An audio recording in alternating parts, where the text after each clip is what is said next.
Gosh, I know Tim, as we've had his book out. We've had it out as a staff rec and have sold quite a few copies as a staff rec.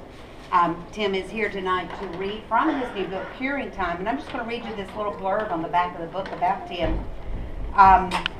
Tim Swink studied legal administration at Greensboro College and has worked in the legal profession for over 20 years. He is winding down his day job and has come back home to his first love, writing.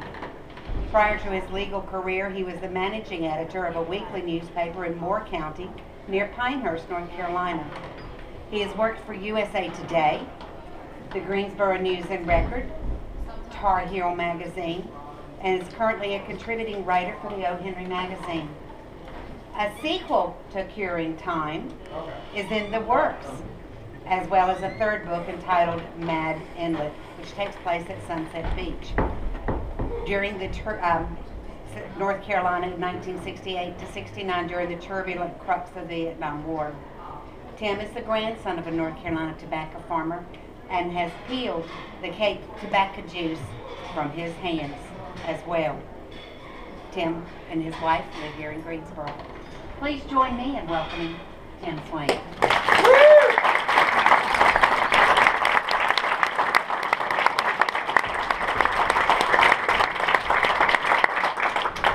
Very nice crowd. Thank you for coming, friends and friends to be. I think it's fitting that the journey ends here and begins here. This has been a long project, 8 years in the making.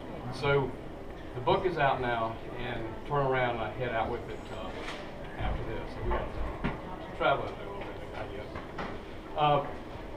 It's a full moon tonight. It's the wolf moon tonight. And those of you who have read Curing Time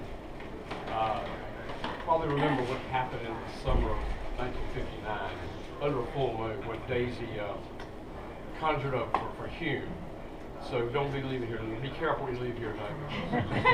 The little people are active also under full moon. It's kind of like what makes Southern writers?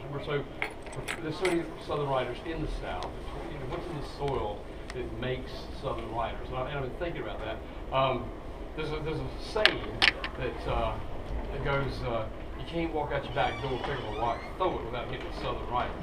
And I thought that Fred Chappell said that, and I wanted to use it because it fits so well. And I called him and asked him if he said that, and he said, I remember that, but he said, I don't think I said that, but if I did, I stole it.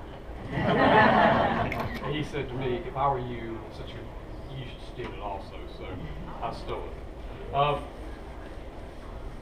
Peter Zane, who wrote the blurb on the back of the book, he called me a Southern writer on the back here, and caused me to think. Southern writer, I have not been called a Southern writer before. What is it that makes it so prolific?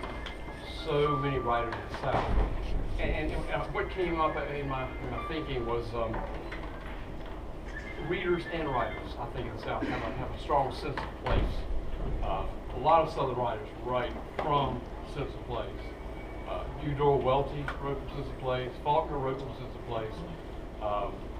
But it's not just geographical. It's people also. And look at that. Let me read you quickly a quote here from Judy Long, editor-in-chief of the Hill Street Press in Athens, Georgia. It's entitled, "What is Southern anyway?" She says, the defining characteristics of Southern fiction are a sense of place and home. Home is a potent word for Southern, a deep involvement with family and ritual, a celebration of eccentricity, a strong narrative voice, themes of racial and human endurance, local tradition, a sense of impending loss, a pervasive sense of humor in the face of the tragic, and an inability to leave the past behind. As Faulkner said, in the South, the past is not dead, it isn't even past. And I think this pretty much sums up Curing Time. Hume and myself have a hard time with giving up the past. And so when Peter said that he mentioned the next talented Southern writer, it was a real accolade. So I hope you feel love that. And see where we go here. But anyway, okay, I'm going to do a little reading from Pure Time. And then after that, we'll open up to questions, and I hope there are some questions, because seriously, I learn a lot more about my book when people converse with me. Like, they always open another little door, and I say, well, I didn't know that door was there, but I see what you're saying. So, because Pure Time is a multi-layered, multifaceted tale. And that's the hardest thing I've had to do is to tell people what my book's about, because that's tough. So, if you don't mind, I'll go ahead and do a little reading here. Now, I'll set this up. This takes place, this takes place in the late 50s. And there's a new banker that has come to town, and he's not from this area. And in the past, so the farmers, if they had a bad year, the bankers knew them and they would carry them. And they knew they were good for it, and they would make it up the next year. And that's the way it had been. But this new banker has changed the game plan, and the banker's name is C.E. Tenser. And it starts, well, Mr. Tenser, that's the way we've done it here for years during my years of farming, as well as my daddy's. North Carolina National Bank has known us and understood our plight as farmers, but they've always known us to be good on our word and knew we'd pay what we owed as soon as the next crop comes in. And we all got families.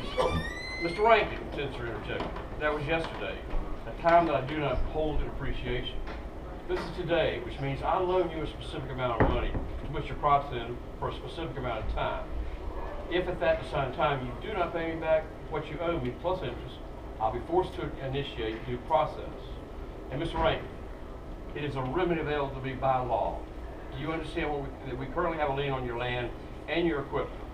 From here forward, each year's loan will be paid in full by the end of that year, that being at tobacco auction time. Are we clear now? Came the high-pitched screech from the vice president. And Tenser continued, you do understand we have rules that we must strictly follow, don't you, Mr. Rankin? We must, if North Carolina National Bank is to continue its splendid growth pattern, which entails more preferred services for its customer base. I'm sure you understand growth. Well, you being a farmer and all. You do wish to grow each season in your tobacco stalks, now don't you, Mr. Rankin? Growth which is derived from the rain that hopefully falls on your stalks in a timely manner. Just as we depend on your timely payments, so as to grow our stalks, if you will. Feeling talked down to, Hume gave it back to the guy. I do get your point, Mr. Tenser, and I can appreciate what you're saying. I do depend on the rain and sunshine to grow my crops. You're dead right there. But if I look back at history, there ain't been a season yet that the rain ain't finally come through. May have been late and caused me worry. It may have been more sparse one year and caused the yield to be less. But in the end, it all comes out. One year may be lean, but I have more to make up for it the next year or the year after. And this bank ain't never took a loss on account of me or from my daddy either. At that, Tenser came unglued, standing up behind the large desk, an act that made him look all the more diminutive. He looked like a skinny bird trying to take off, waving his scrawny arms as he screeched across the expanse. Mr. Rankin, do you see your daddy in here? I don't. He and his time have gone. They're just a memory now. And our records indicate that he and his brother sold a considerable amount of their land back to the bank to avoid foreclosure. So I don't want to hear anything about your daddy, the way he conducted business again. Do we understand each other? Hume then understood that this man, this Tenser, did not know or appreciate the ways of the South. A man was a gentleman and was treated as such until proven otherwise. If you got business with somebody, you take it up with him, but you never insult the man's family in the process. Tenser's manner was brusque, bullying. It was apparent he looked down on the small farmers and wanted little to do with them. He had just made it clear that Hume and all the balances owed, including the current balance of 1958, would be paid in full at the end of the coming year's tobacco auction. Hume could no longer hold his tongue. I may be a man of the land, and with that, as people like you understand us to be, somewhat uneducated, but I fully understand your intent, Mr. Tenser. However, I would like to ask you just one question. Hume's jaw muscles nodded as he spoke through clenched teeth. Just what is it in people like you that make you want to come down here and not only change mules in the middle of the road, but feel the need to insult a man while looking down at him as you mount that new mule? You people think, Tenser uttered. Hume cut him off. Mr. Tenser, this is the first time I ever met you, and to my knowledge, I ain't never crossed you or cut across your path. I'm just coming today at your request to account for my fall bill. I've been doing that for years, just like my daddy done. But in your world, it looks as if a man's word don't account for much. You've laid out the new rules clear, and I gotta admit, it looks as if the reins are in your hand for now. But take my word, Tensor, I don't know what it's like where you come from, but down here, taking a man's land is a very serious thing, and it ain't done without a fight. If that's what you expect, Mr. Tensor, if you're intent on riding this mule you've mounted, a good fight. The good Lord willing and the creek don't rise, you'll have your money paid back by the end of next year's harvest. Good day, Mr. Tensor. As he stalked through the bank lobby, the pounding in his head and the shade of crimson he was seeing through dimmed his vision and obscured any knowledge of whether or not any of the bank employees had attempted to acknowledge him as he left. Hume reached the black pickup truck in one quick motion, ratcheted the door handle open, slid under the steering wheel, and slammed the door shut. After turning the ignition, he simultaneously smashed the accelerator to the floor, causing the old black truck to cough in response. In no time, he reached the city limits, gladly leaving the city people behind. Hugh had one thing on his mind, and that was to get back to his land, and simmer over what had just happened.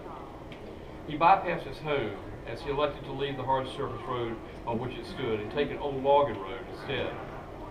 The road eventually connected with the trail behind his livestock barn. Moments later, Hugh found himself at the precipice above the creek overlooking his beloved 14 acres of cleared land. To the rear of the field stood the barn his daddy had erected. Hugh paused and observed the landscape under a fading October sky. The hardwoods, which were mixed among the pines, were well into the season's